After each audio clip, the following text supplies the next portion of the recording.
What's up, everybody? I am your host, an evil book made from human flesh, and that is my co-host, writings done in the blood of man used to summon demons.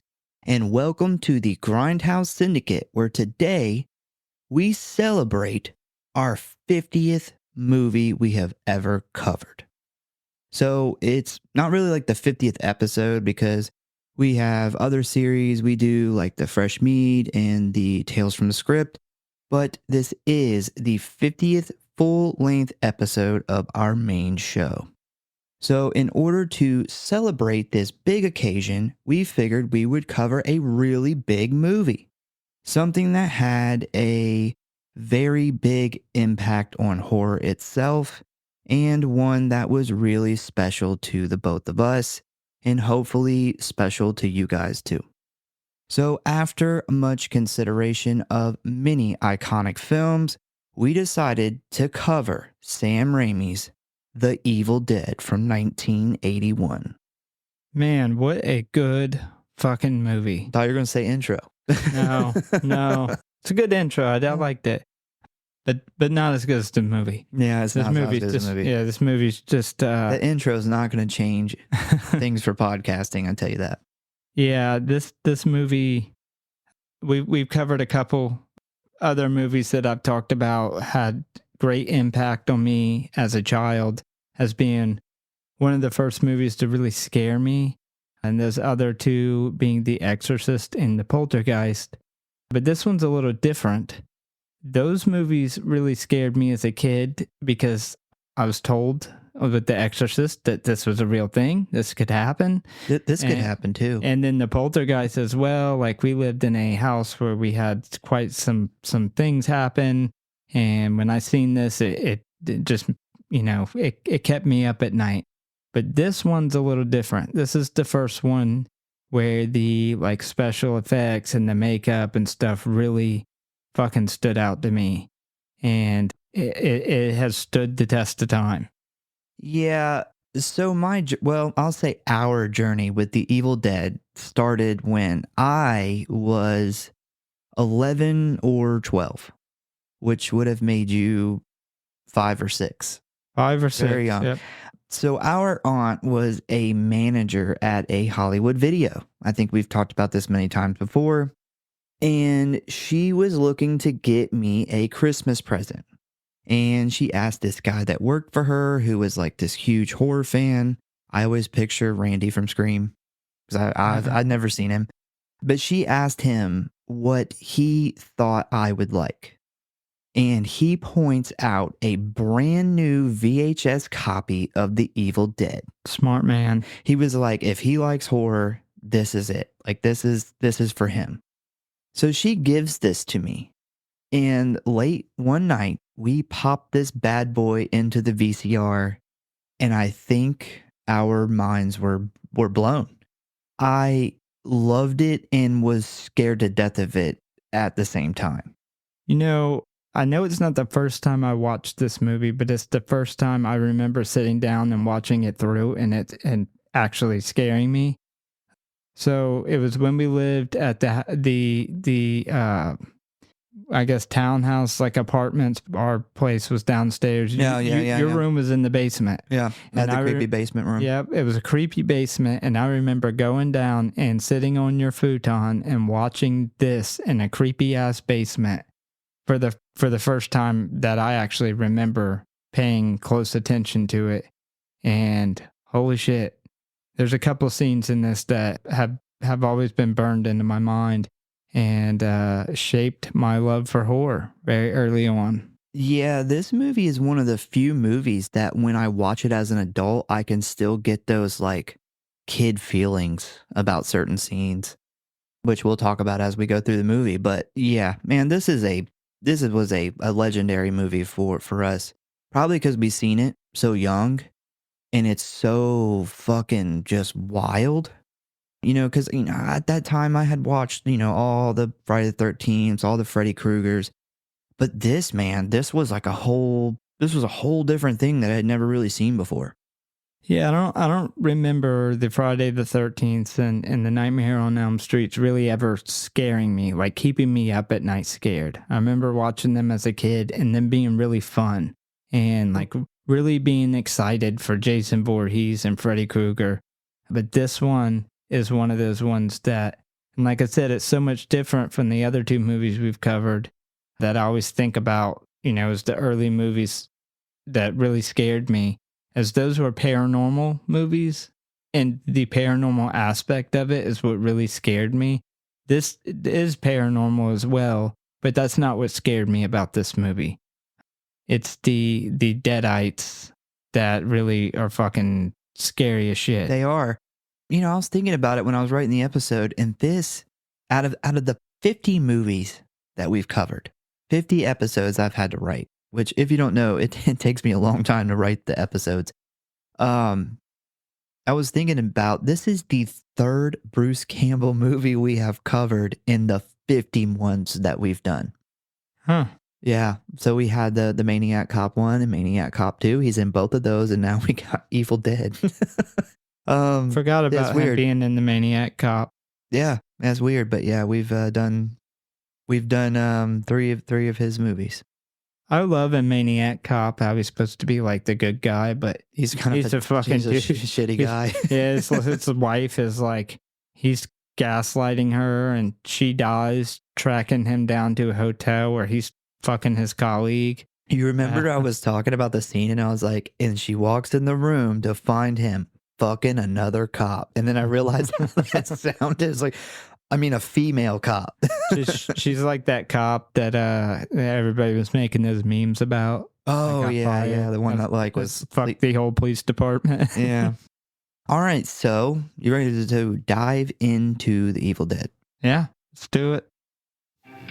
But first, if you want to stay up to date on what is going on with us or the show, talk about or submit your movie requests, or just say hey, you can always find us at one of our social media accounts or our official website at Grindhouse.Horror.Pod.com, Facebook at the Grindhouse Syndicate Horror Podcast, Instagram at Grindhouse.Syndicate.Horror.Pod, and many more, which you can find links for in the show notes as always.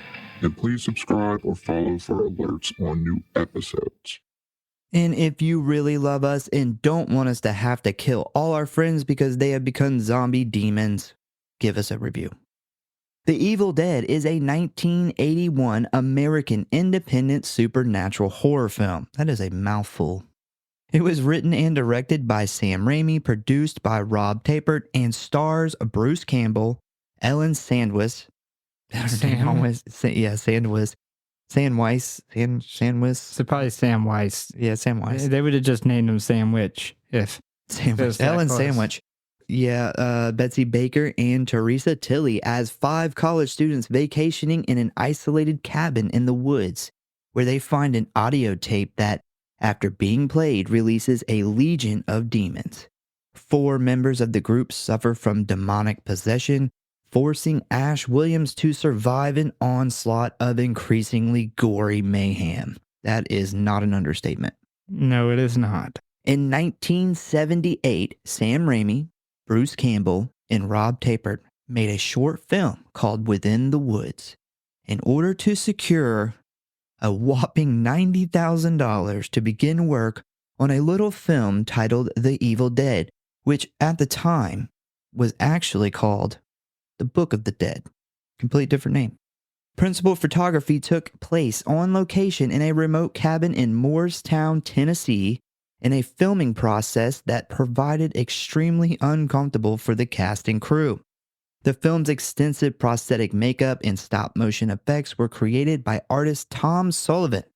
The completed film had its world premiere at the Redford Theater, which we actually talked about on our last episode of It Follows. But it was in Detroit on October 15th, 1981, and it attracted the interest of producer Irvin Shapiro, who helped screen the film at the 1982 Cannes Film Festival. Horror author Stephen King gave a rave review of the film, which resulted in New Line Cinema acquiring its distribution rights, giving it a wide theatrical release on April 15th, 1983.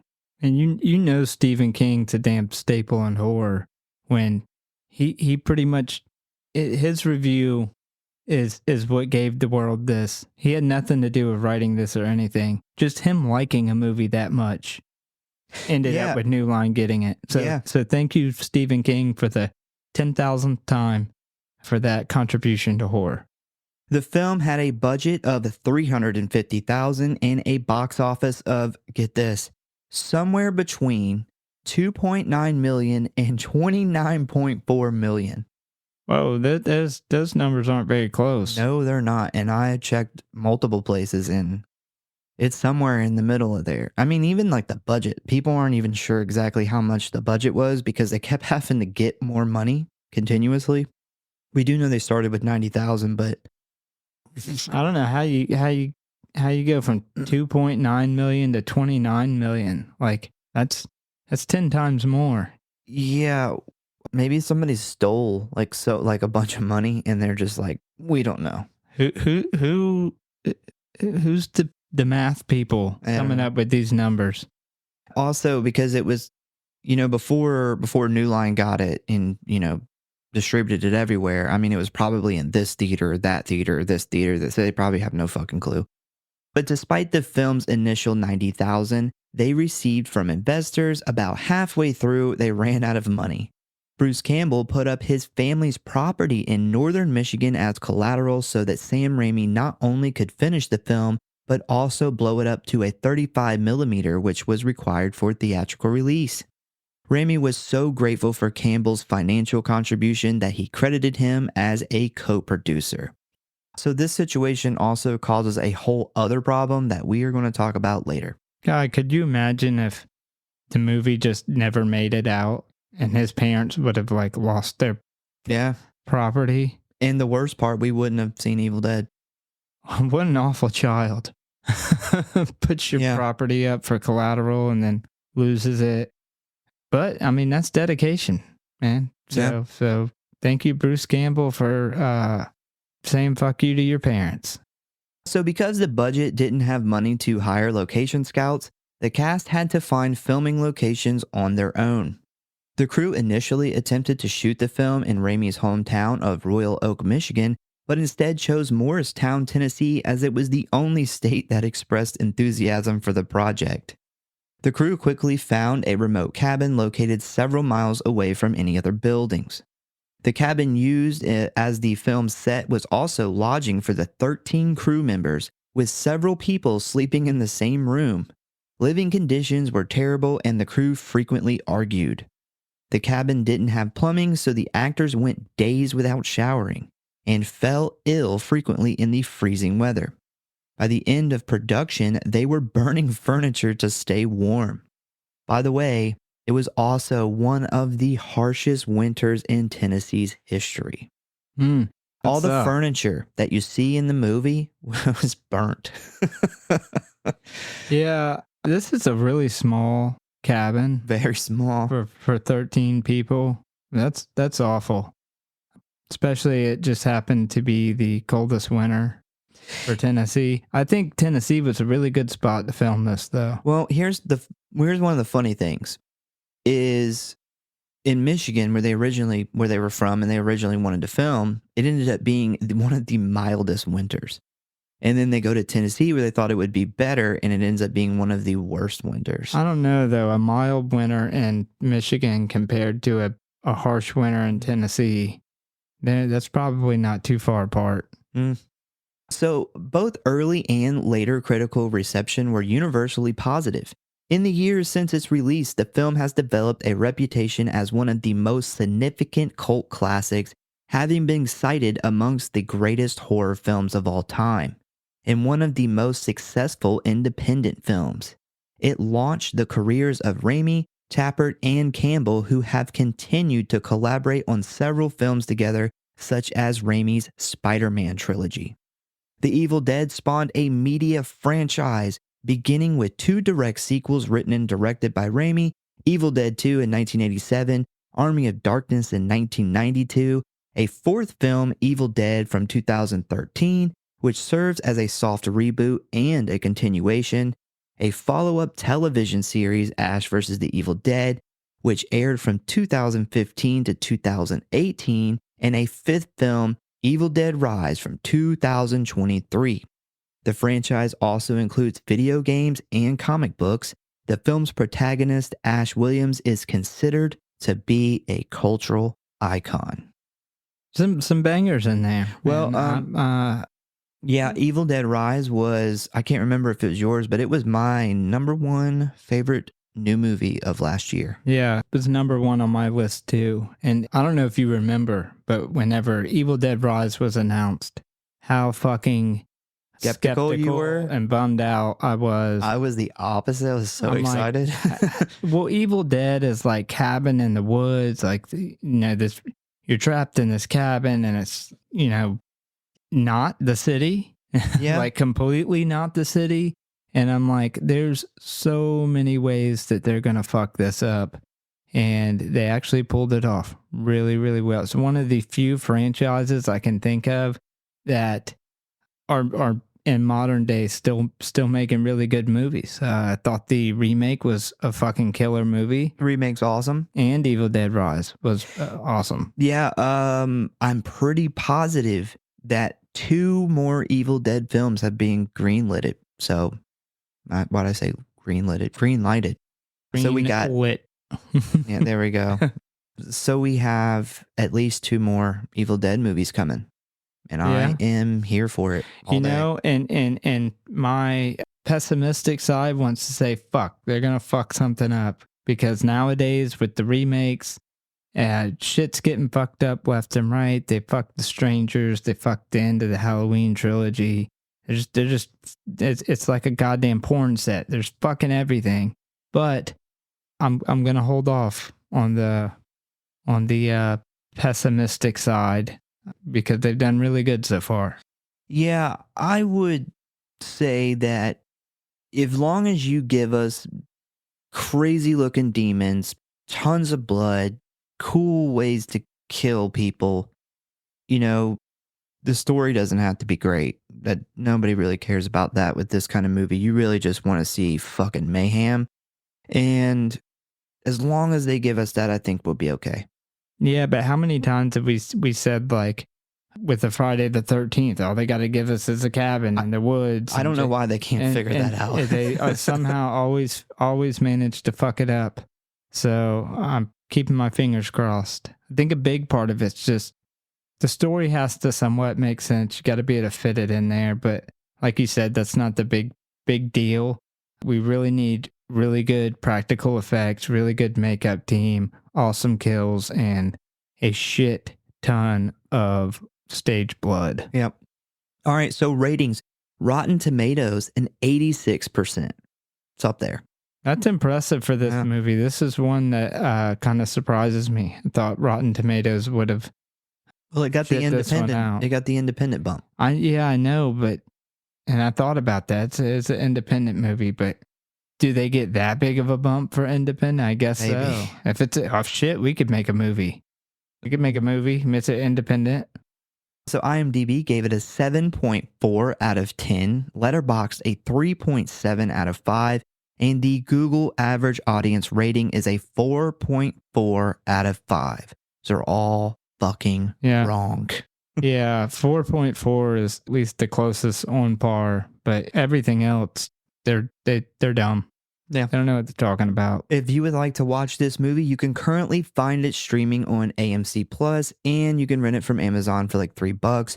Hopefully you own a physical copy of it, because it is one of the absolute best horror movies that has ever existed. Speaking of physical copies, before we jump into this, did you take a look at the physical copy that I got? I did. It has that whole booklet inside the interview, which is weird, because I actually had the same interview in a magazine. Huh. Yeah. Yeah. So I'd never really looked into the booklet. I can't remember where I scored that at used, but it was brand new still in the wrapper, but it was like used. So some idiot bought it and never watched it. Yeah, probably somebody died and their stupid kids inherited it and they went and got rid of it. But yeah, it's brand new copy. And the cover art, I love the cover art. It's got that awesome, like, fucking creepy, like, green that says The Evil Dead. It's got a very Grindhouse cover. It does. That's a good way to put it. It's very Grindhouse feel. Much different from any of the other releases, the covers on them. But yeah, the little booklet in there, not only does the DVD come with tons of special features, you can tell it was back when DVDs were something. Yeah, before Blu-ray. Now DVDs, they don't put anything on them. But that booklet also has all this interviews, but it also has a really awesome original poster from the release in it. No, I didn't even see that. Yeah. Yeah, it's pretty sweet find, and it has found a good home here. Yes, it will never end up being sold as a used movie, I can tell you that. It has a very different cover than my original VHS, which was kind of the main cover for a really long time. When I seen it, I was like, wow, it definitely is different. I'm pretty sure mine had Ash on the cover. All right, so you ready to talk about the plot of The Evil Dead? I am always ready to talk about The Evil Dead since I was 5 years old. All right, here we go. So we start out with 5 friends who are heading to a small cabin in the woods in rural Tennessee. We have Cheryl, Linda, Shelly, Scotty, and of course, Ash. And while driving down a dirt road, we see the group's car almost slam head on into an oncoming truck, where they manage to swerve out of the way just in the nick of time, with Scotty claiming that the steering wheel just moved on its own. Car must be haunted. Thank God they didn't hit that truck. It would have been a quick movie. The movie would have been over. Yeah, originally, the stuff that the truck was carrying was actually supposed to spill out onto the road and almost kill them or whatever. But when they went to film, like, the people who had the truck the communication wasn't very good apparently, and they were just like, well, we're just gonna have them just drive past the truck. It's almost swerve into the truck. That's all we can think of. They didn't have it in the budget to break a bunch of shit. So as they approach the cabin, they have to drive over an old rickety bridge, which literally has pieces falling off of it as they cross. I mention this because it becomes kind of important later on. So the group finally arrives, and we see this very old, falling apart tiny cabin. Did you see the key for it? It's like one of those stereotypical old-timey keys. Like, literally, if you've seen anybody with like a little key necklace, like the old school key, that's exactly what it looks like. Yeah, this is totally 1600, 1700 style key. Why would you even lock the door to this place? Like, if somebody wanted in this cabin, they could, like, kick through the wall. Yeah, they could. They wanted to mess up the wall of their nice new squatted cabin that nobody's probably ever going to find them in. Yeah, not really a need for a lock, I don't think. So we see the gang all get settled in when we jump to nighttime, where we start to see a couple of odd things start to happen to Cheryl. Nothing too crazy. The clock stops. There's like this big breeze that comes through the window. You know, like your standard kind of ghost stuff. Until Cheryl's hand gets possessed and makes her draw a rectangle with a crude face in the middle. Once she regains control back over her hand, she stares in confusion at the drawing when suddenly the basement door starts to shudder. Love the veins in her hands when this is happening, which I thought was really interesting. They probably didn't put too much thought into it, but from the outside looking in, putting way too much thought into it kind of shows that they already have the early ability to get inside you. Yeah, I mean, look what they did with the car. Yeah, but this is actually like not even just your surroundings. This is like her hand becomes possessed. It's like Idle Hands. It is. This is the should have cut it off. Prequel to Idle Hands. So we then jump to a little later on, where the group is all seated at the table for dinner.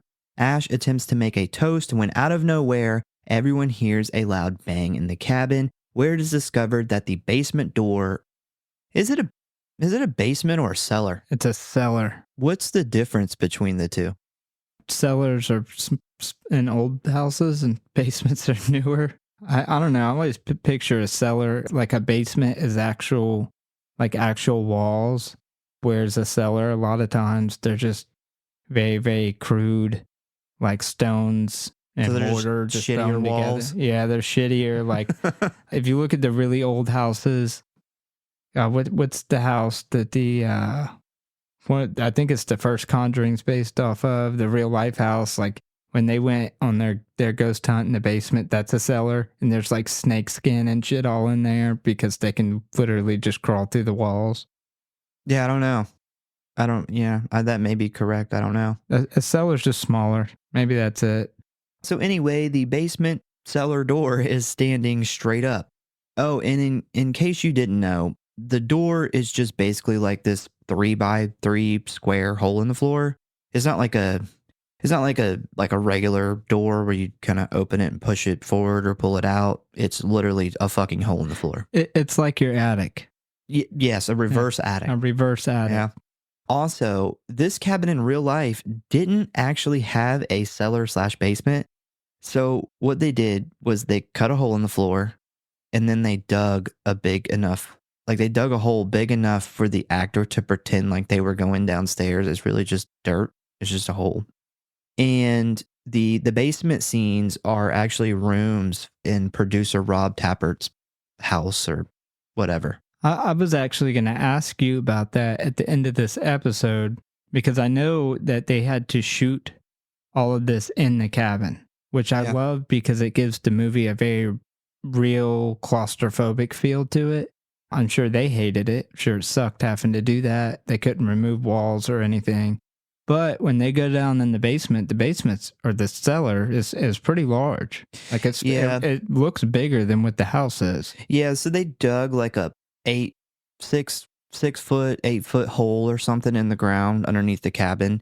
And then they basically just built 4 steps, little set of steps, basically to make it look like they were going down there. And then they had to shoot all the basement scenes later. I'm sure that they made the basement bigger than the house too, because they were probably aggravated about all the tight space that they had to shoot in the house. Probably gave the cameramen a lot more room. This big hole that they dug is going to become kind of interesting at the very end of this episode. Got something cool about that hole. So the group all decide to run over to the basement. I guess I'm sticking with basement. I've already said it too many times. So after the debate about what caused the door to fly open, Scotty volunteers to head on down and see what all the fuss is about. After a few minutes of not hearing anything from him, Ash decides to go down and see what's going on. And once he gets down there and we see it's basically really creepy, kind of like what we were talking about with the shitty walls, and it doesn't have dirt walls. I mean, it has walls, but it's really not great. So the walls are essentially stones, like stones you would get out of a river or something, and they're just mortared together. Yeah. They're very crude how they built walls probably back in like the fucking 13th century. Yeah. So Ash makes his way around using a lantern for a light when suddenly Scotty pops out and gives him a scare. Because Scotty is that guy. It's that guy. He's that guy that thinks that dumb shit is funny. Did you catch the Hills Have Eyes poster in the back? I did. And so the guy who was here that left these recordings had good taste in movies, apparently. Yeah, there is a backstory to why they put it in there. I'm not going to go through the whole backstory. I don't even remember it all, but I will say that the reason they put it in there was because when Wes Craven made The Hills Have Eyes, he put the Jaws poster, ripped Jaws poster in it because it was some kind of knock, this is scarier than Jaws. So then they put this poster in Evil Dead, vice versa. I thought it was kind of an ode to Wes Craven because actually in the second Evil Dead, there is a Freddy glove hanging over the door. And that was one of the special effects guys, I believe it was special effects, that was working on the second one was working on a Nightmare on Elm Street at the same time. So it's kind of interesting how both of them have kind of Wes Craven related Easter eggs. Well, it was like this kind of little running gag with these directors because later on in a Nightmare on Elm Street, you see an ripped Evil Dead poster in there. So yeah, it's just a little thing that kind of kept going. Thought it was really cool. Yeah. But he begins to show Ash a bunch of stuff he found down there, including a shotgun to which he points it in Ash's face. He's that guy. He is that guy. Ash then finds a book. How do I describe the book? So it looks like it's made out of like dried skin. It also has a lot of weird symbols and crazy demonic drawings. And we also see there is a very demonic looking dagger with the book, or something that you would see at one of those flea market knife shops. It's very flea market knife shop. The style. guy at the flea market has this exact thing. Yeah, probably. Carries it on his hip. Man, I would be stoked if I found this book, though.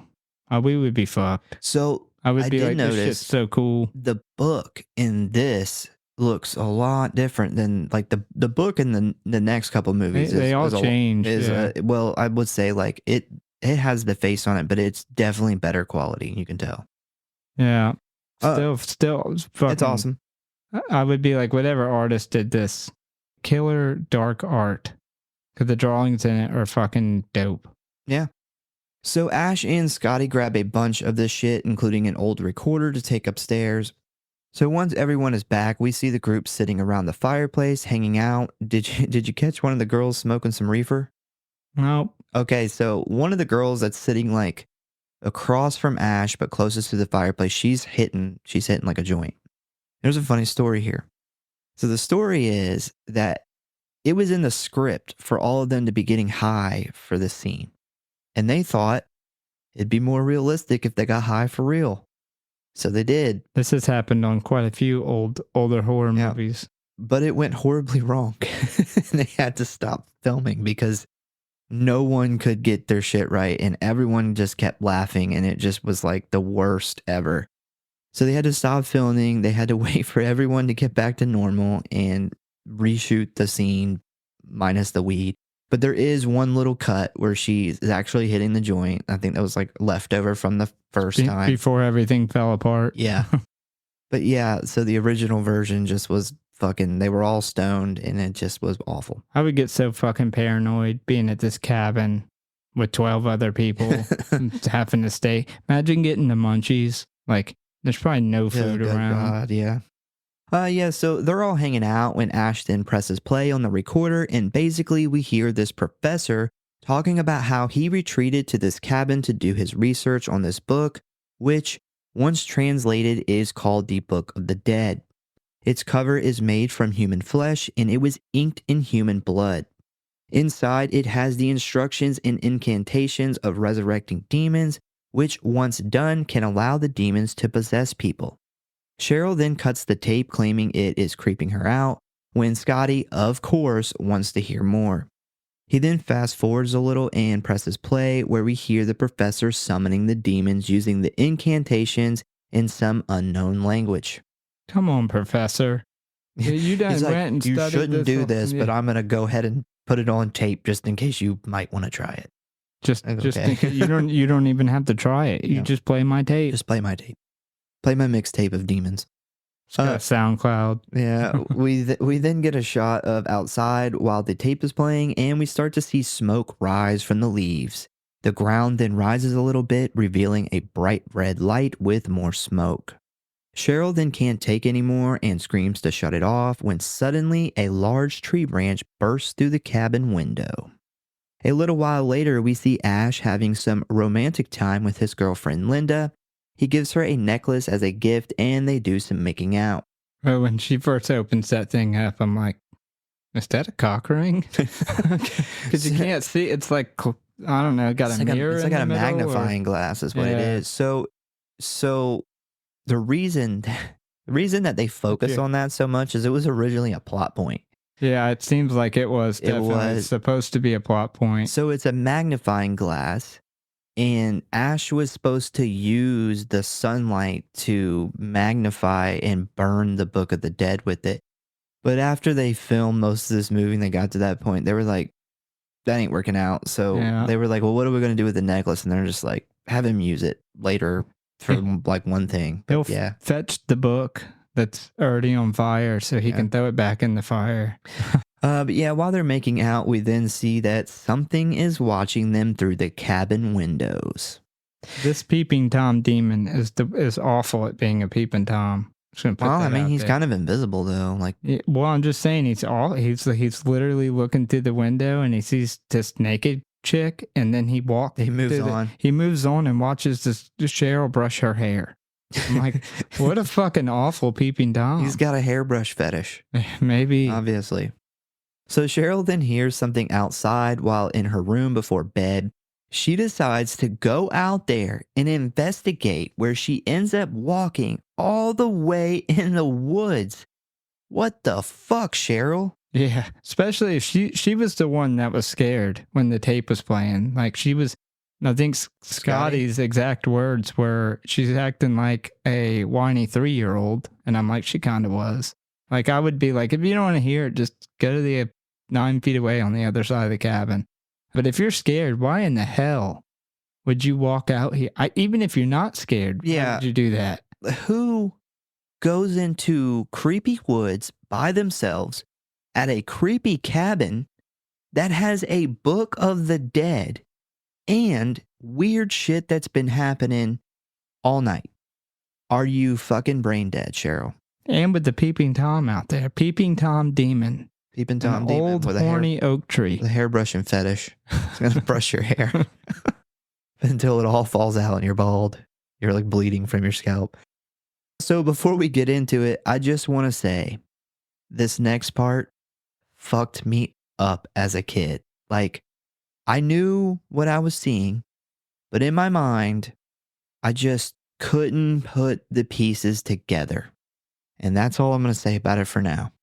Yeah, this scene forever burned into my mind. A lot of people's minds. I remember as a kid thinking, like, is that what's gonna happen?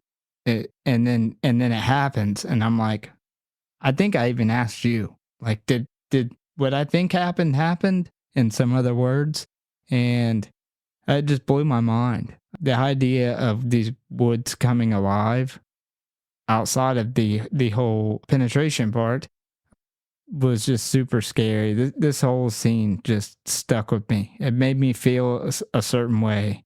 Yeah, I'm gonna talk about, because I remember kind of what went through my brain the first time I seen it. I'll talk a little bit more about it when we go through the scene. It's some straight up like Mother Nature loving BDSM for sure. Yeah. All right, so she then starts hearing weird shit in the woods, like branches moving and cracking and even like a spooky voice. We then see a bunch of vines slithering towards her like a snake. We then see the vines wrap around her arms and legs as she begins to scream. They then wrap around her neck and begin to rip her clothes to shreds. They then grab her feet and pull her to the ground, where she attempts to struggle but is no match for demonic nature. This is payback for global warming, bitch. This is these oak trees showing Cheryl what real wood feels like. Yeah, almost. We're getting there. Wow. So Cheryl tries to cover her now exposed breasts with her arms, but the vine said, "Let me see those titties." Pulling her arms out to her sides while also spreading her legs, we then get an overhead shot of Cheryl as a starfish, when suddenly a large branch penetrates her sexy time fun zone. Not so fun right now. Not fun right now. Although she did kind of sound halfway in between for a second before it got rough. Yeah, it was hard to say how she was into it or not at the time.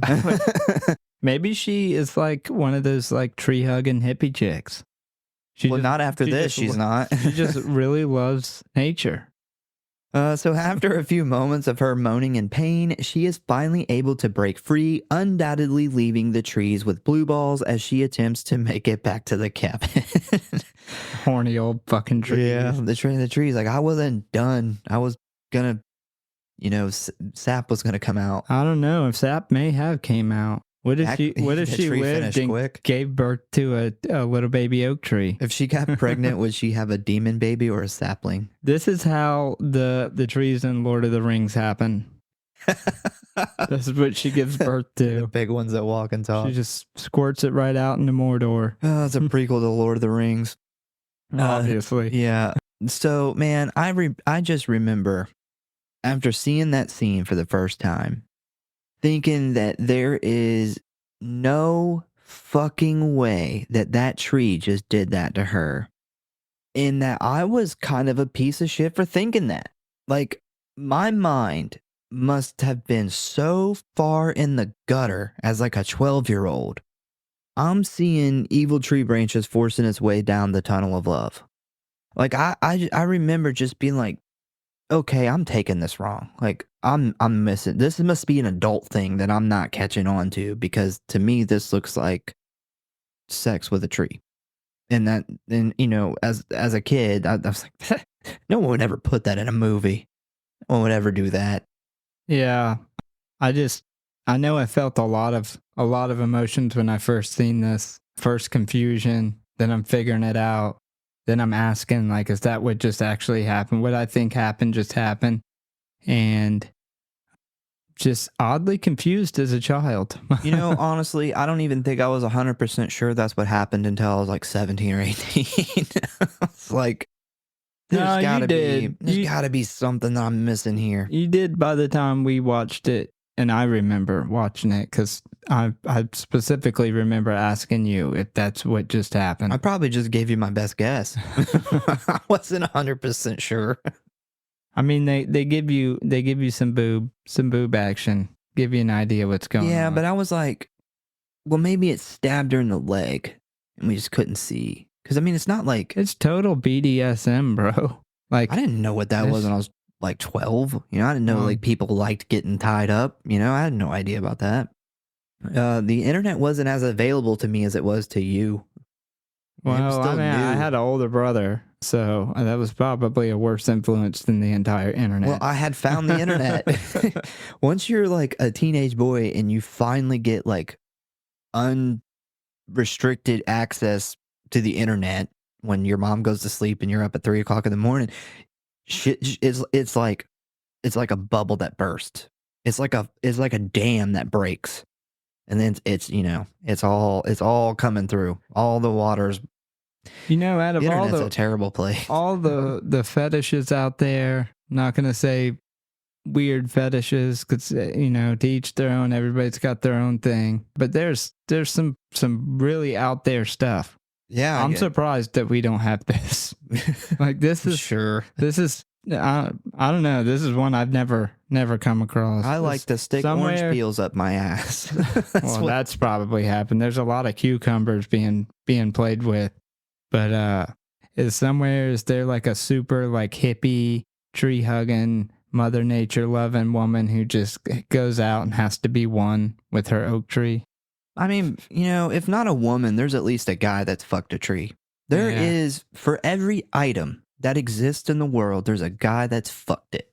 But there's a guy that's put it in his ass, for sure. There's that too. You ask any like ER worker, there's some people put just about anything in their ass, apparently. Yeah, the rule typically goes, you know, can I put my penis in it? If not, you know, would it fit in my ass? That's typically the rule. That's your rule? No, that's typically the rule for, you know, for dudes who are into weird shit. I think there's two type of guys. There's guys sticking their dicks in, and there's guys sticking stuff in their ass. That's like guys are into real weird shit. That's probably what their restrictions is. Can I stick it in me, or can I stick me in it? That's it. And thank God they have the internet, because it's untelling what they would be running around doing if they couldn't just deal with that at home by themselves. All right, so back to the Evil Dead. God, could you imagine the splinters? Jesus Christ! Oh God, that's fucking. There'd be more blood than in this movie. Makes for lube, though. I don't know if it works that well. So yeah, she finally makes it back to the cabin, and as she struggles with the keys for the door, we can see that this evil entity is getting closer and closer. And right before it gets her, Ash opens the door and lets her in. So the whole group has run into the living room to see what is going on when Cheryl tries to tell them that the woods have come alive and done this to her. And she wants to leave right now. Fuckface Scotty says that they aren't going anywhere tonight. Dude, he is such a dick. Like, if a girl ran to me with something like this, I don't know if I would really believe that the woods suddenly animated and got all horny, but if her clothes were all ripped up and she was this scared, I would totally, without any question, be like, all right, let's go. Well, I would definitely not believe the trees did I this. thought you were about to tell me. I would definitely believe the trees did this. No, I wouldn't believe the trees did it, but in her state, I would think that possibly somebody did it, and that's Something what did her it. brain was coming up with to deal with the trauma. But I would be like, something bad happened. Obviously, yeah. So Ash agrees to take her into town for the night. You know, this is the first time I ever realized that Ash and Cheryl are brother and sister. As many times I've seen this, never picked up. They only say it one time in the whole movie, but yeah. He's not very proud of her being a sister. Doesn't talk about it very much. He's like, my sister acts like a 3-year-old. She's a bitch. So Ash agrees to take her into town for the night and find her like a motel. But as they are driving, they find that the bridge has been destroyed because, it was falling apart when they drove over it, which causes Cheryl to have a major minty bee. What do you think about the cool shot when Ash gets out the car at the bridge?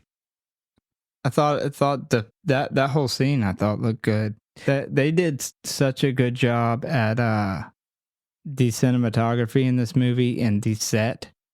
But are you're talking about specifically with the bridge when the bridge is collapsed and it's So they drive it. You don't see the bridge yet. You just see a bunch of smoke, and Ash is like, "Hold on a minute." He gets out of the car, and they actually cut to the camera facing the car. And Ash is like, the car is sitting normal, but Ash is like walking where he's slanted, really weird. And then Cheryl gets out of the car, and she is also slanted. It looks like they're walking very unnaturally. Like there's no way in real life they could walk that slanted. And I like the shot so much I had to look up and see how they did it, and it's really cool how they pulled it off. So the car was parked on a slant. So they tilted the camera at the same slant across from it. So it makes the car look like it's sitting on flat, even ground. And actually, Bruce Campbell was the one that was on flat, even ground. But the way because they did that one camera tilt, it makes the shot look fucking weird looking. Yeah, I didn't really pick up on that. I was wondering though, where the fuck was Ash at? He comes running out the woods, kind of to the left of where the bridge is. Like, where the fuck did he go? And my best guess in a horror movie is he went to go piss. Maybe. 100 yards away. Maybe that's what saved him. He got a prison pounding from old Okie, and he just don't want to talk about it. Maybe. So back at the cabin, Ash hits play on the recorder to maybe get some answers from the tape, where we then hear the professor say that his wife has been possessed by the demons, and the only way to stop them is to dismember her body. While this is going on, Linda and Shelly are playing a card game when out of nowhere, Cheryl starts guessing the cards from the other side of the room. This quickly catches the girl's attention as Cheryl suddenly spins around to reveal that she is now possessed by the demon. Her face has now become much whiter, with her lips turning blue and her eyes solid white with no pupils. She then levitates and begins speaking in a very demonic voice, where she informs the group that one by one the demons will take them all. After the message, we see evil Cheryl just drop to the floor. Ash then runs over to check on her, and we see that she is just pretending to be passed out. She secretly grabs a broken pencil and stabs Linda in the ankle and throws Ash across the room. She fucking Rick James slaps. Yep. She sends him a flying. She then approaches him with the bloody pencil when Scotty knocks her down by hitting her with the handle of the axe. She ends up falling right next to the basement door, and right as she lets off a demonic growl, Scotty cowboy kicks her into the basement.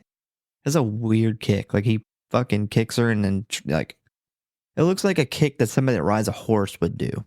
He might ride horses. Maybe. So that bow-legged kick. Yeah, it's a very bow-legged kick. But it gets the job done. So once she falls in, he then kind of fights her off with the axe in order to slam the door shut. Scotty then chains the door closed while the demon bangs and lifts on the door trying to get free. I fucking loved this scene. This is where the movie really starts getting things scary. kick off here.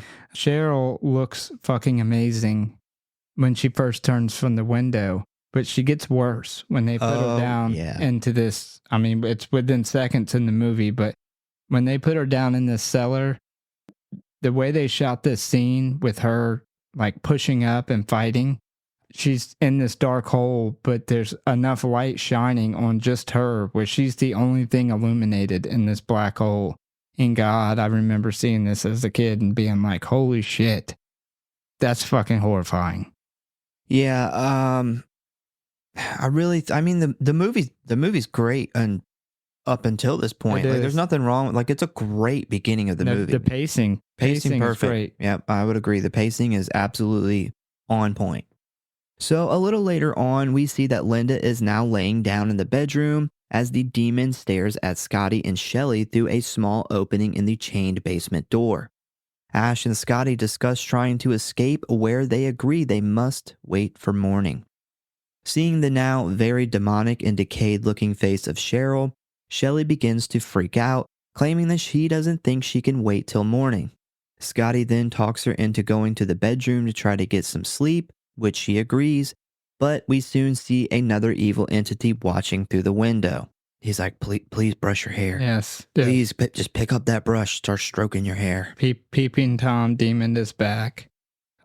I don't think I could have dealt, well, for one, I know I couldn't have went to sleep with this shit going on, but there's no way that I could have dealt with Cheryl's fucking creepy demon ass poking her head up through that cellar doorway open like 6 inches.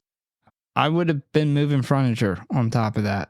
I'd have been like, you know what? Fuck Cheryl. Fuck you, Cheryl. She's fine in the dark. Like, all she does is pop up and talk shit and growl and stuff. We're gonna put the couch over here. Yeah, I agree. I mean, even just the sound of like the chains in the wood bouncing up and down, you know, that would keep me up. These are some of my favorite shots, though, in the movie, because we get it throughout the next, 30, 45 minutes of the movie while she's in the cellar, where we get outside shots of her, and it's all you can see is her face pushing through the cellar. And they did these same shots in the remake as well. But those scenes are, for me, almost more horrifying than when she gets out. Because I remember watching this as a kid, knowing that at some point in this movie, she is going to get out. Yeah, that's what makes those scenes so good. Yeah, it just made it really scary. Like actually a scary movie. So as soon as she enters the room, we hear the glass break, which immediately alerts Scotty and Ash. Scotty walks into the room to find the window broken and totally empty. You see he's got that buck 120? Got that buck 120. Yeah, it's the first time I noticed it. He then starts checking around the house for his girlfriend, and when he makes it to the bathroom, he peels back the shower curtain to find nothing there. But when he turns around, an evil-possessed Shelly grabs his face and digs in with her nails.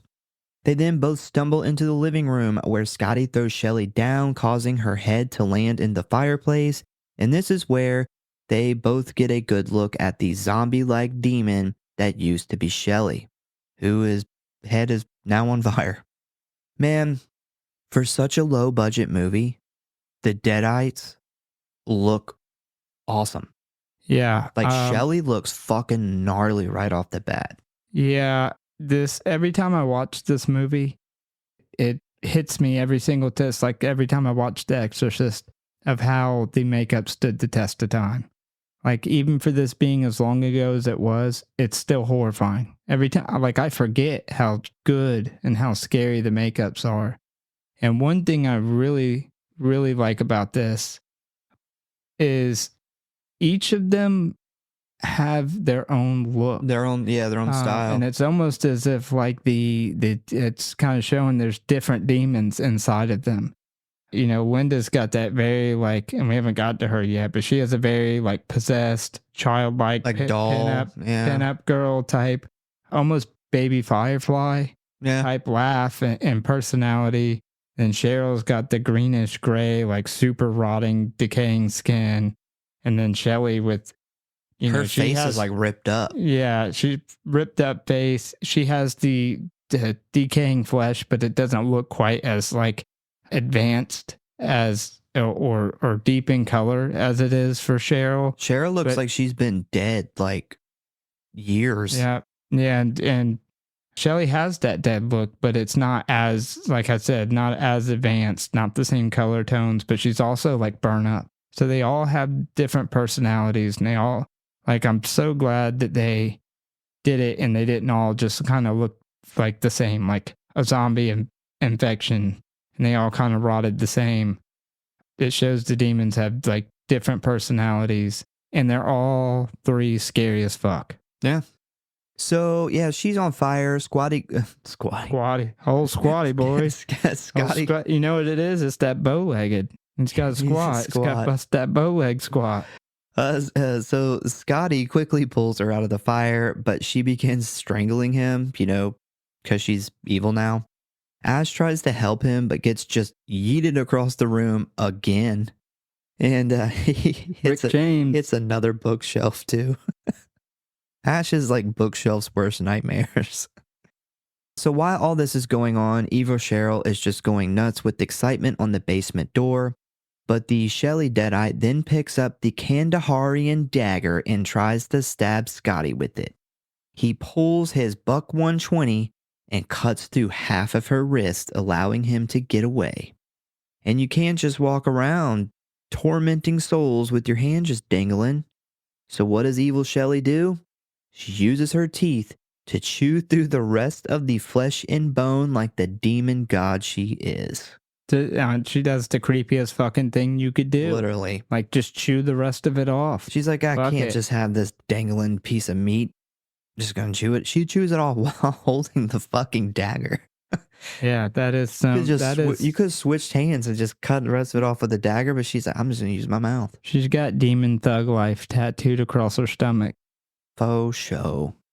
She then just spikes the dagger and the hand down like a football player after a touchdown, when Scotty then picks it up and stabs her in the back with it. Deadite Shelly begins shrieking in pain as the dagger begins smoking. She then falls to the floor as her hand wound begins shooting ropes of white liquid. Yeah, I would have been getting as far away from her as possible, especially when she starts shooting the cum shots out of her cut off arm and her mouth. She's clearly is not a swallower. Yeah, I did see that the reason that they did the white stuff out of the demons was because, one, they wanted to show that they weren't people anymore. They were something else. Yeah, we got that. but the other one can't. The other thing I found can't be right. He thought that it would help him out with the rating. I said, dude, you literally used 2 truckloads of blood in this movie. And there's like the tree scene. Couple gallons of cum will get me a good rating. And you thought that if you just made the demon's blood white, like the rating board would just stamp you like a PG-13. Fuck it. Yeah.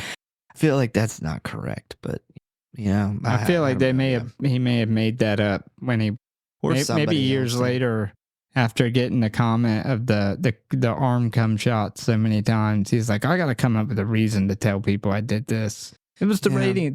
We always blame it on the ratings. Always ratings, the ratings, fuck guys. Everything up. Like, why'd the story in your movie suck? The rating. The rating board cut all the good stuff out of it. All the stuff that made it make sense. So she then begins to cough up the milk-looking liquid before she finally just dies. Not. Ash and Scotty think that she's dead, but she quickly comes back to life and tries to grab Scotty again. He runs over to Ash, who is now holding an axe. Ash freezes up, causing Scotty to grab the weapon from him and begin to dismember Deadite Shelly into many separate pieces. I loved the bull rat knot. It's like the spacing was not quite right, but you got the knot in there. Except in editing. Knot. So the shot where he throws down the axe and we see Shelly in like 8 different pieces still moving around. 10 out of 10. Yeah. That's a 10 out of 10 shot. I mean, it's one thing for the body parts to be just body parts, but they're moving. They're still moving. Yeah, you imagine how much work went into that too. I love this whole shot, him hacking her up. This is very much what I feel like I would do in this situation. After seeing that, I would be so scared. And I thought he did a really good job. The actor did a really good job of playing somebody in like a rage. I mean, we see on screen probably what, 20 hits. And It's one a thing I lot. really liked is, like when he's cutting her leg off and we see it, it takes multiple shots. And a lot of movies will do, well, it's easy, we'll just make it one clean cut. And no, that is a lot more realistic of using a dull axe. Like he's going to town with that thing. The special effects on this was definitely 10 out of 10. I can't believe we watched this as kids and didn't have fucking nightmares. I may have, but it's part of what, I mean, It makes you the man you are today. I loved horror even back then. Like I didn't realize that was weird until I got older, but just, I don't know what it is. And we both always been this way. Just being scared. It's great. Like, I don't know what it is. Also, by the way, this scene was shot on New Year's Eve night, 1979. Yeah, they were filming this scene that night, and then boom, it clicked over into 1980 while they were doing it. Pretty interesting. The new millennium. Or no, not millennium, decade. Yeah, new decade. Now, I remember the not there yet. millennium, the old 2000s. Remember all the millennium dancing Santas and stupid shit they had. God, the And then worst worries was about the computer that was the shutting worst. down. Yeah, that was so annoying. So Ash and Scotty then discuss what to do with Shelly when Scotty says they gotta bury her now. And you can tell that these two are definitely in shock. Yeah. How's Ash is like, we can't bury her. I mean, She's our friend. Yeah, I'd be like, sorry, Ash, I don't think she's going to pull through on this one. She's in 10 different pieces. I think that she's done. Yeah. I mean, despite the fact that her head also caught on fire, but, despite the fire thing, I think that the axe probably put an end to that. Yeah, Ash is like, she's still moving. She might pull through. We can't bury you. Yeah. We can't bury her alive. Yeah, he's in shock. Like, he doesn't know what the fuck he's saying. Yeah, she ain't coming back from this one. So after burying her out in the yard, Scotty says that they got to get out and find a way around the collapsed bridge. Ash reminds him of Linda's leg injury, to which Scotty tells him basically, she's not my problem, and he's leaving tonight, even if he has to go by himself. It's a fuck Linda. We're leaving that bitch. Yeah. Scotty is an asshole. He is. But after dealing with what I just dealt with, man, I might have to be like, I'm getting out of here. I cannot stay with Cheryl in the fucking basement, growling, looking at us through the floors. And I just hacked his girlfriend up into pieces. Yeah, no, I would be like, I'm tapped out. I'm done. Linda's your problem. Honestly, I don't think I'd go out in the woods though. I'd be like, you know what? Let Cheryl out. We're gonna kill her too, because I'm not going in the woods at nighttime. And why can't you just put Linda, like, carry her if you have to? She's not that big. Scotty, he's an asshole though. I don't know if you noticed whenever Shelly. I noticed he's an asshole. Yeah. when Shelly first gets possessed and the window breaks, do you see how much he does? He takes his time going in there. He walks up to the window and he kind of looks out the window. Is like, eh. It literally takes him like a whole minute to even go through the door. Like him and Ash are like kind of looking at each other like, okay. What's that bitch in there doing now? Told her to lay down.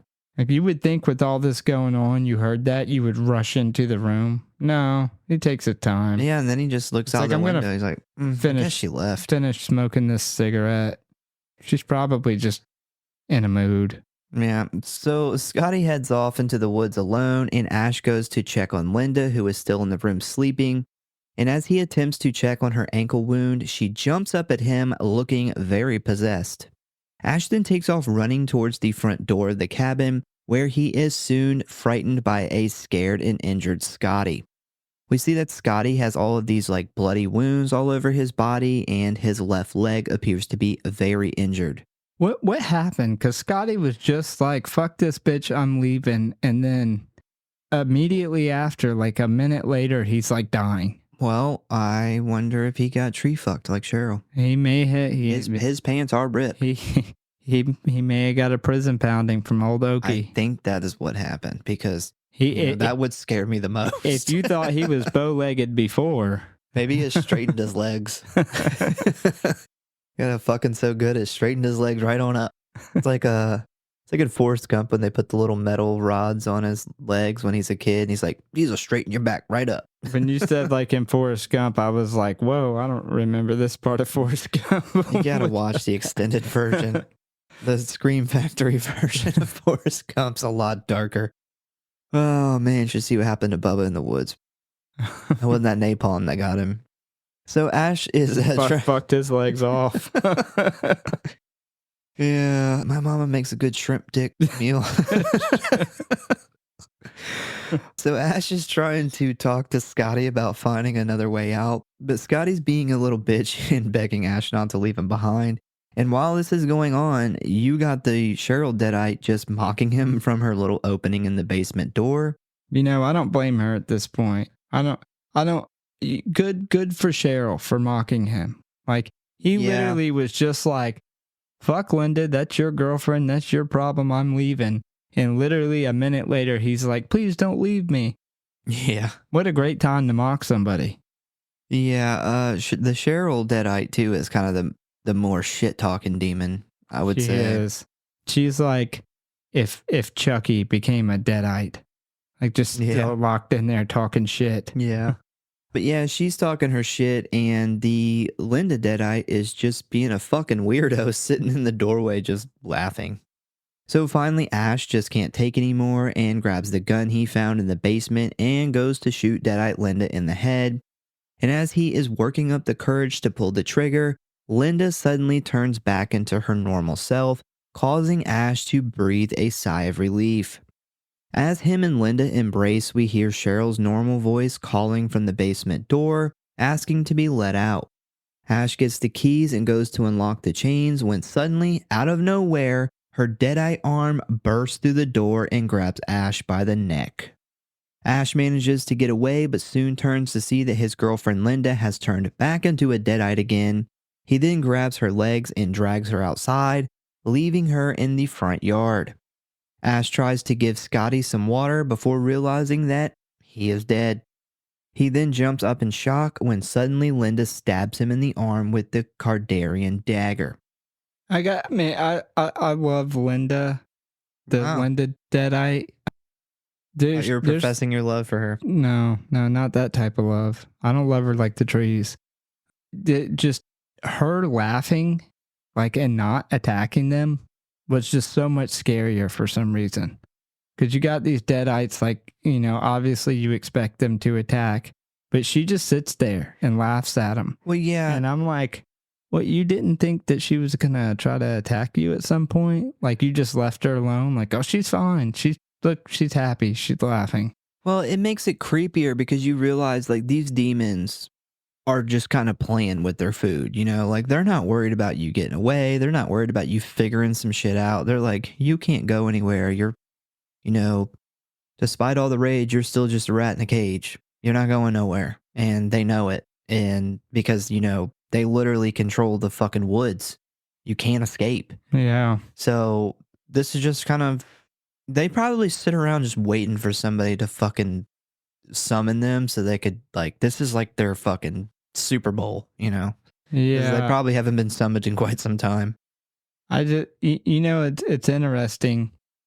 I put in my notes that Linda, her like personality of her Deadite reminded me so much of Baby Firefly. Yeah. And then I noticed after she stabs him with this dagger, she licks the dagger. And I wonder if that was Rob Zombie doing an ode to this movie. Because if you remember Baby Firefly and House of a Thousand Corpses, licks the knife. Yeah, she's doing the run little rabbit, and yeah. And she has like the same laugh and like homicidal personality as Linda, Deadite Linda. And when I seen the knife lick, I thought that was interesting. Yeah, I didn't catch that.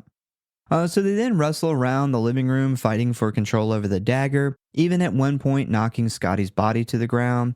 Ash is finally able to, at one point, get the dagger behind Linda and push her backwards, causing the dagger to pierce her back. Ash then drags her body out to the shed and chains her down. He finds a chainsaw and decides he must cut her up like they did Shelly, but we see that Linda has once again reverted back to her normal self. And Ash looks at her and he decides that he just can't bring himself to do it. So that was a real chainsaw. And the actress Good thing he was didn't do it. freaking the fuck out when he was running that chainsaw like right in front of her. I'd seen some people say that you can actually like see how fast her pulse is. I didn't see that, but I also didn't look for it. But I thought, why didn't they just take the chain off of it? Yeah, that was going to be my next sentence. But no, I mean, they fucking had to. Everything that they use in this movie is real. The fucking gun, real. There's a scene where Ash shoots the Deadite. They had to really shot somebody. It's real. Killed somebody. They buried him in that. Remember I said talking about that little hole under the. That's where somebody's buried. No, they had to make like a mannequin Deadite, and he shot that. But yeah, the gun is real, the axe is real, the chainsaw is real. They had no money for fake stuff. They had to use all real shit like they had or their parents had. And they're like, we don't have the budget money to take this chain off the chain. We don't have money for a wrench to unscrew it, so we're just gonna have to roll with it. Get over it, Linda. Quit being a whiny ass bitch. So he then attempts to just bury her, and while he is digging the grave, we see that the Deadite Linda is just pretending to be dead and is still very much alive. We also see that as Ash is out front digging, Deadite Cheryl has broken the hinges on the basement door and has been freed. You're back in the game. I almost called her Linda. You're back in the game, Cheryl. You're off the bench. Let's get in there. Talk shit from the bench enough. Yeah. Gotta put up or shut up. Ash then successfully buries Linda, but he then notices her necklace on the ground. As he goes to pick it up, Deadite Linda grabs his arm and continues rising out of the grave. She then uses her fingernails to just scratch and peel away his skin on his leg. He manages to grab a large beam and begin using it to beat the shit out of her. She looks really, really different here. Especially her hair. It's like a complete different color and style. They actually do that with the Deadites throughout the movie. And I will tell you why. Well, I'll say Linda and Cheryl. Shelly didn't last very long. She had a very short time of being a Deadite. But yeah, and I assume it's from, back then it probably wasn't as easy to get the makeup as perfect every time. Pretty good theory, but we'll circle back around to it for sure. So I'm glad you noticed it though, because when I go to actually tell you the reason, you're gonna be like, oh. So Ash manages to cut off her head with a shovel as she jumps towards him. Her now headless body lands on top of him, causing all of the blood from her neck to just pour out all over Ash's face. Yeah, and you thought that, maybe that white blood stuff was going to help you with the ratings. Yeah. And it gets so much worse from here on, literally just gets like waterboarded in her blood. Yes. Her head game was weak, and it's kind of like that scene in The Witch where she cuts her mom's, or she like hits her mom in the head or something when her mom's like strangling her, and then she just gets like bathed in her blood. Yeah. You talked about that? Yeah. So he manages to fight her off and get back to the cabin, but as he walks in the door, he discovers the broken basement door. He grabs the shotgun and starts checking the rooms for Deadite Cheryl. Once in the bedroom, Cheryl attacks him from the window.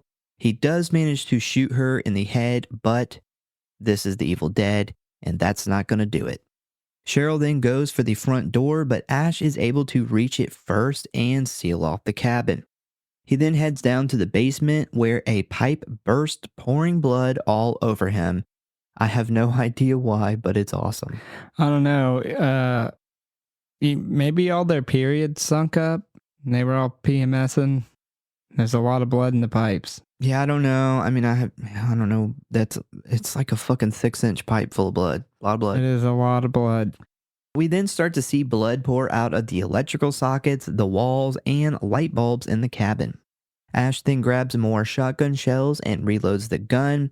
As he heads back upstairs, we see a bunch of weird paranormal shit happening. Like clocks going crazy, doors are slamming, and a mirror that turns to water. Yeah, I want to add one of my favorite shots of the movie, cinematography-wise, and just kind of the cool setup, is the blood running down the projector when it's shining on him, when he's got the gun. Thought that was fucking awesome. I can't remember who it was, but there was a big film guy that they had talked to about making this movie. And he said, when it comes to horror movies, the best advice that I could give you is always keep the blood running. A lot of blood. That's what's going to get people interested in your movie.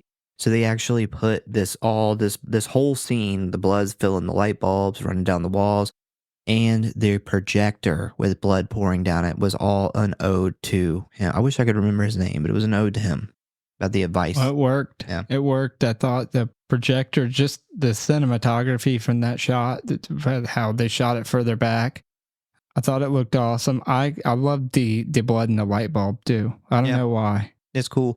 I thought you were going to tell me this is the same time we see this cool camera scene where it like starts behind Ash and it goes up over his head and into his face. That's really cool too. When you first see that, and even as many times as I've seen this movie, I'm like, is she on the ceiling? Like, did I forget that she's on the ceiling or something? Because they really shoot. They do a lot of perspective from the demons in this movie, particularly when the demons aren't in somebody's body. Like, they had the demons coming through the woods a lot, and like the peeping Tom scenes, and they do quite a few scenes where Cheryl is locked in the cellar, but we actually get to see her point of view. Like, you just get her dead hand on that pushing up the cellar door, and I thought that was really cool. So when they do this scene, it almost makes you think something is above his head. Yeah, it's his demon. They didn't have money for camera rigs, so what they would do is they would really just like mount a camera on a 2x4 and have like one guy on one side, one guy on the other, and they would do these. They literally made like a camera rig out of like a 2x4. Same thing when you're talking about where they like run through the wood. Like at one point Sam Raimi strapped the camera on his head. Yeah. And just like ran through the fucking woods and shit like that. But I went through that whole thing. We'll talk about it at the end, but that whole thing in my head of how well that shot turned out with how I know they had to shoot it compared to nowadays, you could do that shot with the drone and it would be super easy. But or even like a gimbal, man. Like, gimbal's fucking phenomenal. So Ash then gets attacked again by the Cheryl Deadite through the door, but he manages to shoot her in the face again, when suddenly a Deadite Scotty pops up and grabs Ash. I'm done. Dude. I would be like, I'm done. I'm fucking done. When Scotty pops up, for one, it always gets me. I always forget that this is the scene where he just pops up out of nowhere. But there's so much shit going on. And two, something about his face, his Deadite face, has always freaked me out. It freaked me out as a kid, and I still carry that baggage around to this day. Like every time I see him as a Deadite, because we don't see him a lot, but I don't know what it is with his makeup, but it's freaky. It is. All the makeups are done good. He has like a dog nose. I think that's dog nose. One of the things that freaks me out. It's strange. Yeah. It's really weird, man. It almost looks like he has like fucking lunch meat or something on his face. Oh man, but yeah, that scene always gets me because the camera is focused on Ash and Cheryl, and then he just he's not even him, like his dead body is in the scene, and he just pops up the corner and he's in the scene, and it's like, holy shit, I fucking forgot about him. Yeah. if I was Ash at this point, I'd be like, I'm fucking done. Yeah. Like I Go get that fucking chainsaw, man. Start cutting people up. I fought the fight. So Scotty lifts Ash up by his neck and begins choking him, but Ash pushes his thumbs knuckle deep into Scotty's eyes, causing him to drop Ash and fall to the ground smoking. Deadite Cheryl then breaks into the cabin, and Ash sees the Necronomicon lying by the fire. He attempts to get to it, but Scotty grabs his leg, holding him in place as Cheryl walks over with the fire poker. She begins beating him with it in like the back and his like sides, like ribs and stuff, as Scotty bites into his leg. Ash then uses Linda's necklace to pull the book towards him, allowing him to grab it and toss it into the fire. As soon as the book lands in the flames, the Deadites just freeze. Ash then looks in horror as the Deadites just begin to deteriorate right in front of him. Man, imagine had they figured this out like early in the morning. But the professor would have figured it out. This never would have even happened. So I thought that the book was really cool. Like, for one, how like the book, like the tongue came out.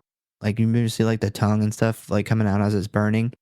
And then you see that the mouth like melts and reveals that there's teeth. Yeah. There's teeth in the mouth. It's awesome. Yeah, the book, the stop motion they did on the book, I thought was really cool.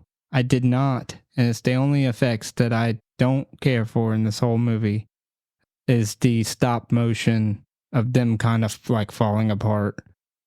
I like it. There was some parts of it that's cool, like when she falls to the ground and like her fucking skull like busts out.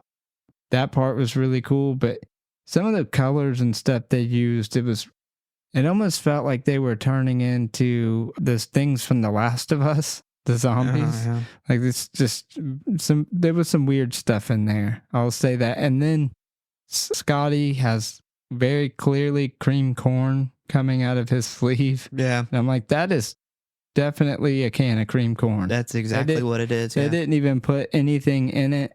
No food coloring or At nothing. first, when it comes out of his sleeve, I thought it was oatmeal at first. So after a moment of silence, these big-ass demon hands come popping out of the Deadite's body. I forgot about that, too. Yeah, that was cool. That's a cooler part. That's like honestly one of the coolest parts of the movie. And it's so short, but it's so fucking awesome. When you first see this, you like as a kid, I thought there was demons were about to crawl out of their body. Like big-ass demons. Now he's going to have to fight demons. And I'm like, good God, man, this poor man. Man, there's so much that happens here in this short amount of time. I can't really describe it all accurately.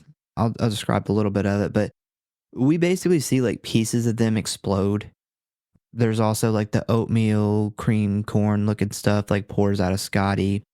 And then there's like these huge cockroaches and even a snake. That part was cool. I did. Man, you just gotta see it. Like I literally could not accurately describe everything that happens in like this 1 minute and a half scene. They kind of like in very slow stop motion, like they're starting to explode and then they deteriorate down to just skeletons and pile of mush. And then that mush slowly deteriorates into a pile of like cockroaches and snakes. It's really cool. Dude, the stop motion of Scotty's skull breaking down. Yeah, that was awesome. Yeah, there was some highlights in the stop motion, although I didn't care for. It was mainly when they first start breaking down that I didn't care for. But like from the time they're on the ground and the demon hands come out, everything after that thought was fucking awesome. Dude, when Cheryl like grabs the fire poker and is like coming towards it, she's almost like an animatronic. Yeah, she took that shit talking a little too far. Well, she should have just got the job done with. I thought she was going to shove that fire poker in his ass. I thought it was really creepy though. But it was definitely fucking wild. So do you remember when we covered Maniac and I told you the story of the 3 guys who were waiting outside the theater for Tom Savini during the Maniac premiere, and they asked him to walk down the street and check out some stuff that they were editing for their film, and he did, and he thought it was cool, and he told them like good luck and keep at it. And it turns out like this was like Bruce Campbell, Sam Raimi. This was the Evil Dead that they showed him. Well, I heard that story from Tom Savini himself, and I'm pretty sure that he said what they showed him was the stop motion stuff. So it would be like this whole crazy scene is what they were showing him.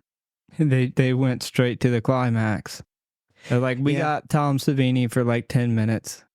I personally wouldn't have showed him all the stop motion. Well, I at the just showed time, him like man, that's probably crazy. This was the 70s. Yeah, but this Tom Savini, I would have showed him like the axe, like when they axed the what's her name? Honestly, they probably didn't think he was going to say yeah. Yeah, that's true. They just like whatever we got ready, just show it to him. Yeah, I mean they literally stood outside of a movie premiere of a movie that wasn't even very big at the time. It was only in the one theater in New York, and they were like, "Hey, would you mind come checking this shit out?" But yeah, I'm pretty sure it was this stop motion stuff. All right, so Ash, who is now exhausted and covered in blood, stands up, relieved that it is all finally over. We hear some nice like violin music playing as the camera pans around him. He then opens the door to reveal the sun has come up and the birds are chirping. We then see the evil entity flying through the woods, bust open the back door to the cabin, through the front door, and right into Ash as he screams. And that is the end of the motherfucking Evil Dead. How many times do you think Ash gets sprayed in the face with his friend's blood in this movie? All the time. I think it's like 3 times. He just gets like just waterboarded with blood. Gets a I actually got an interesting story about that. What is it? Bouquet? He gets blood bouquet. I don't know if that's how you pronounce bukkake. Blood. I have no idea what you're trying to say. Well, for those who know, they'll know. Okay. And they'll probably get a laugh out of it. Okay. Yeah, I love the cinematography at the end of this, though. This is what I was talking about earlier, like how easy this would be with the drone now. But it would be hard to even put this on. You could build a track for this, I guess, through the woods, but it's so hard because the way they do it, it's like dodging these trees right before it gets to them. Then it goes through the back of the cabin and through the front door, and then that's where the movie ends.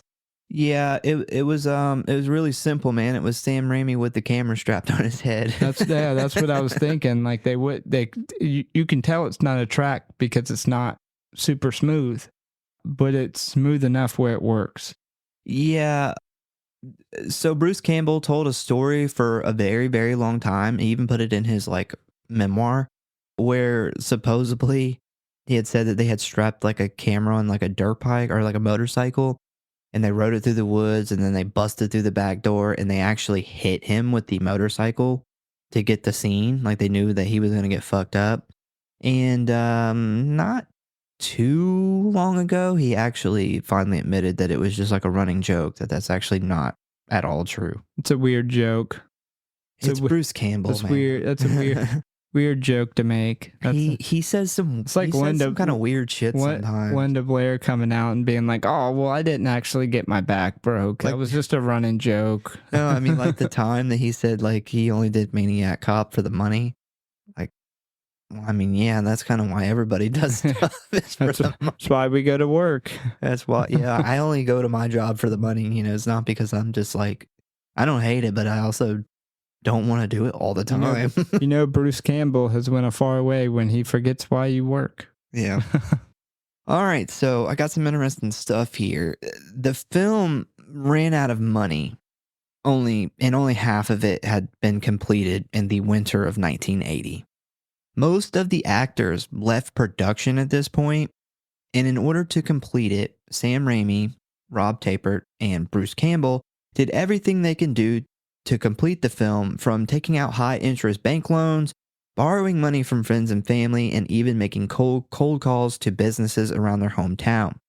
So once they scrounged up the rest of the money that they needed, what they ended up having to do was actually get Bruce Campbell in various stand-ins to replace the actors who had left. When you said different hair, I thought that that might have been what you were referencing. And there's more than 3 of them or 4 of them.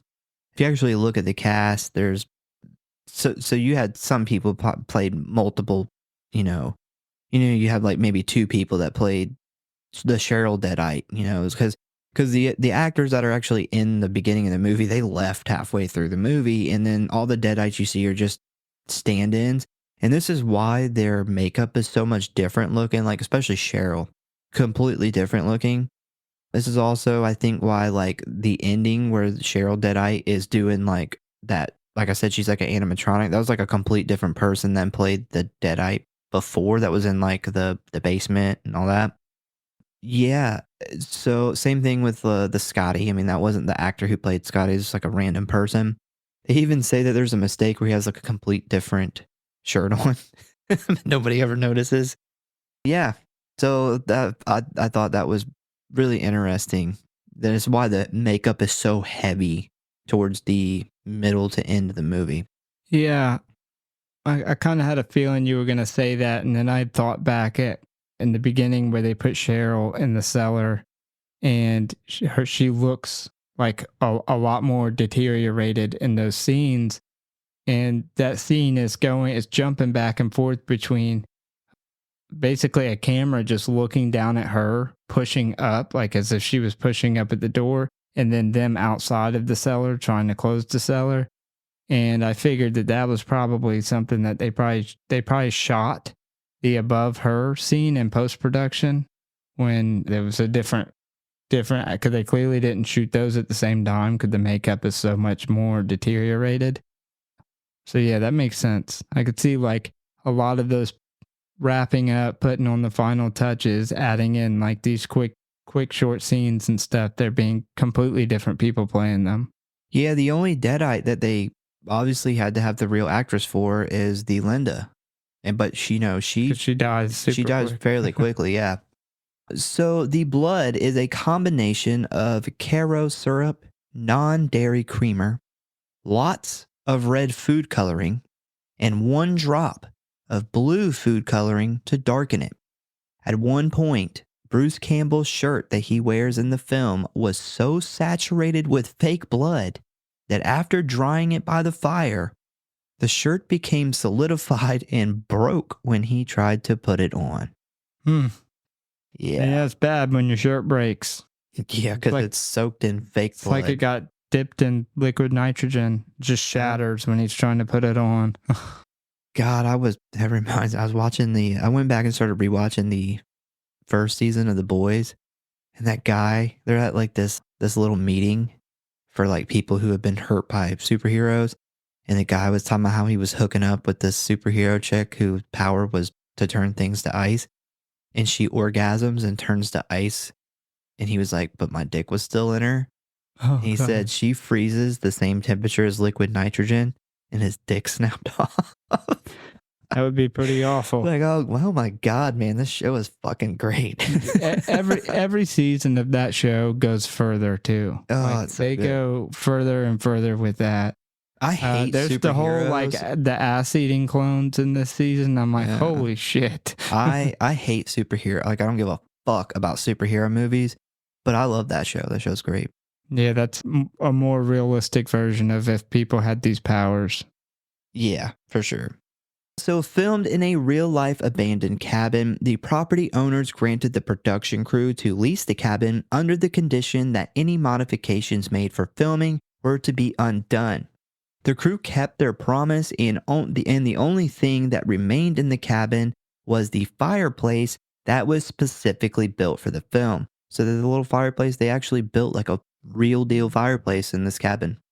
Yeah, I've seen a thing where literally the very next year, some kids partying in there burn it down, burn it to the fucking ground. Well, there's been a lot of debate on how it actually burnt down. You know, Bruce Campbell tried to say that they had burned it down at some point. Then other people, like some kids partying out front, burn it down. If they had burned it down, the guy who let them use it under the condition that they return it the way it was, he probably would have made quite the deal out of that. Yeah, I couldn't really track down like the legit story, and from what I did find, that people were just like, you know, nobody really fucking knows. But yeah, it's gone. I've seen some pictures of it.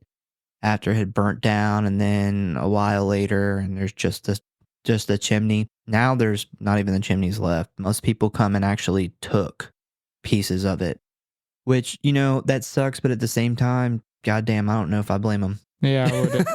I really don't. I would have done that. I mean, what are they going to do with it? It's fucking burnt down. It's getting rained on outside. It's just deteriorating. Yeah, I mean, I would have totally took me a piece of the Evil Dead cabin. Yeah, I mean, people even took chunks of the fireplace, which was kind of like concrete and stone.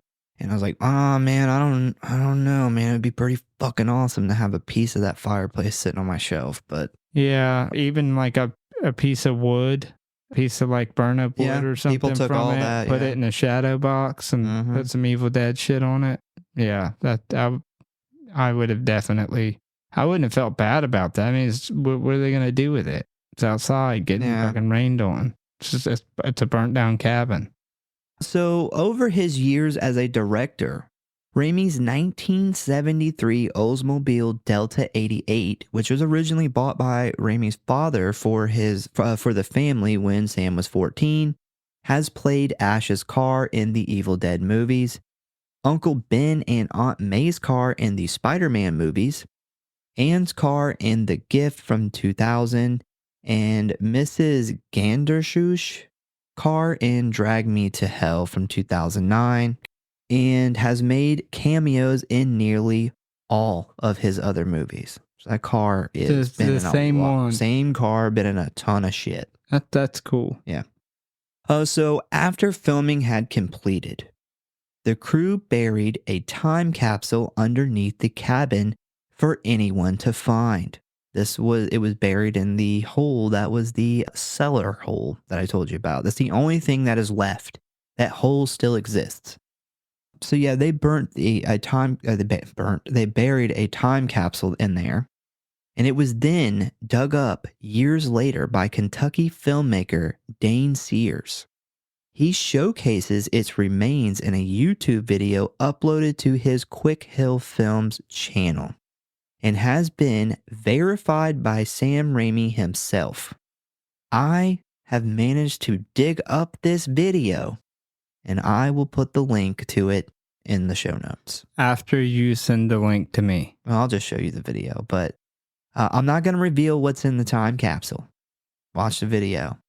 But the video doesn't have a ton of views. I'm really surprised that more people don't know about it. I think it only had like 375 likes or something when I seen it. Well, we just plugged it. But I wanted to plug it, man. So go check out the video. The guy explains how he came about it. He literally had somebody come and take pictures while he looked for it. So you can see what the place looks like now. It's pretty much unrecognizable at this point. And you can see the cool little things that they put in this time capsule. So yeah, check it out. That's interesting because when they made this, they had no idea of knowing how big of a movie that this was going to be. Just an independent movie that they literally had to like get loans from banks and shit just to finish it. And it ends up being a movie that goes down in the history of at least in my opinion, as one of those historic moments in horror. And for them to bury something and be able to dig it up years later, that's a really cool story. Yeah, what's really crazy too is the time capsule was found all not that long ago. I want to say it was like 2019 he found it. So it was a really long time it was there. But once you go watch the video and you actually see the stuff that's in it, you're like, oh yeah, that makes sense. It's been a fucking while. All right, so ratings and kill count. We got a total kills of 4. We got Cheryl, Shelly, Linda, Scotty. We know how they die. They fucking all get taken over by demons. Linda's the only one who gets her head cut off, and then the rest die. Well, Shelly gets cut up. Yeah, that's right. She gets everything cut off. Yeah. She's just cut. She weighs a lot less now. And Cheryl and Scotty kind of just melt into oatmeal, cream corn, and bugs and snakes.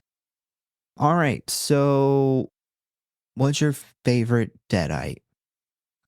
By far, Cheryl. Cheryl was the scariest looking one, in my opinion. It's the one that always has stood out in my head in this movie. When I think back, when it scared me as a child, that's the one. She's the one that scared me the most. And I feel like she's kind of the main one, too. Like, she's alive through the whole one. She's talking shit. She lasts until the very end. Definitely Cheryl, by far. Yeah, in the 2013 remake, she is the main character of the movie, and she is also in, because they replicate a lot of stuff from this one, where she's in the little cellar basement and she's talking shit.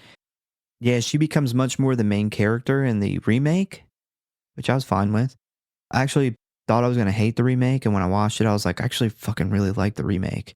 Now, it blows my mind to see how many people try to say that remake is better than this one, but yeah, there's no fucking there's way. a lot of people that say that. But the remake is a good movie. It's a great movie. This is a whole step above that. This is untouchable in my opinion, but yeah, so I went with Cheryl too, just mainly because like she looks so fucking creepy, man. Like she looks like she's been dead 100 years.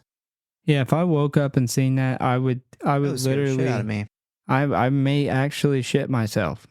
I don't know if that's a thing when you get scared enough, but if it is, that's what would happen. Yeah, I think it was like the It Follows episode where we were talking about something, and I was like, if I seen that, I would literally shit all over my pants. Like shit would be pouring out of the bottom, like wouldn't be flowing over my shoes for sure. It wouldn't be cream corn. It would be like brown cream corn. Just like Scotty, where I thought it was oatmeal and it poured out of his sleeve. I would literally have fucking brown shit pouring all over the place if I was like that. You'd have some squishy shoes. Yeah. Hey, shit. Did you do favorite kill? I did. My favorite kill, gotta say Shelly. Her being hacked into pieces by Scott. The practical effects on that were fucking amazing. Not only the practical effects when she's getting cut up, but then the pile of body parts, and they're all fucking twitching and moving and shit still. And on top of that, Scott's fucking rage in that scene. The guy who plays him, I thought, did a great job. Close second, it's got to be Linda's beheading with the flat shovel, just because of all the blood pouring, just the blood pouring out of her neck and poor Ash's face. Yeah, I will agree with you. Shelly was awesome because it was still moving. I mean, honestly, man, I fucking really like them all. If I had to pick one, it'd be Shelly, but there's really not a weak one, in my opinion. I don't. My second is all of them. All of them. I already picked my favorite kill, and all of my second favorite is just whatever I want. I just pick them all. All right, so we are at that point where we're going to rate this movie. I don't really know who goes first because we both picked it. I'll go up first because you went first last week on It Follows.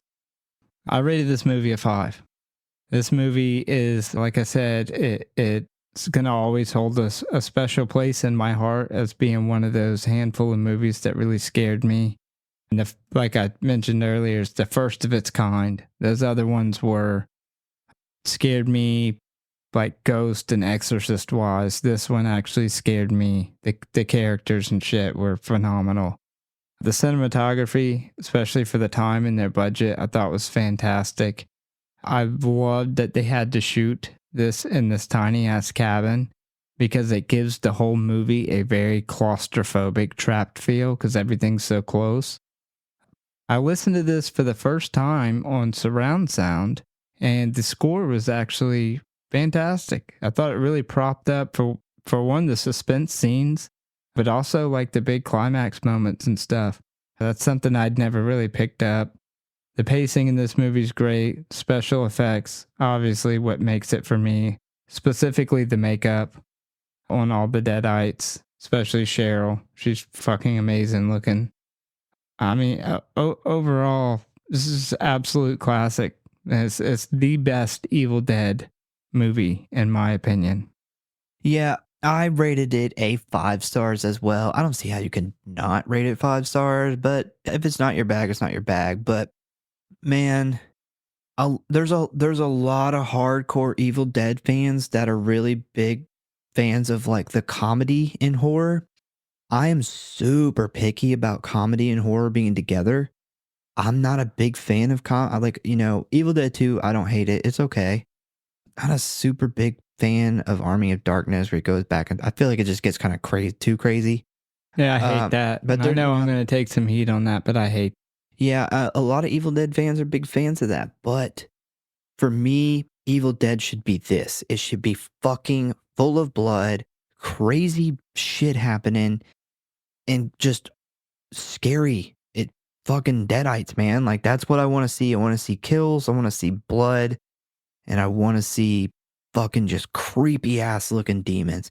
And it was this week that I realized that this is a possession movie. And those of you that have listened to this show know that I'm not a huge fan of possession. Like, of all the horror movies, possession probably my least favorite. And, well, and like, I don't know, a lot of comedy horrors, sometimes my least favorite. It can be done really good, but most of the time I'm not a big fan of it. But then it would be possession movies because I feel like they're all the same. But this is a possession movie, and it's fucking amazing. Which, I think I actually talked about that when we talked about Evil Dead Rise last year, where I was like, holy shit, my favorite movie of the year is a possession movie. Matter of fact, Talk to Me, also a possession movie, also was one of my favorite movies of last year. But I think when we did Poltergeist, we looked back and the only like ghost paranormal movie we had done was Talk to Me at that point. yeah, I agree.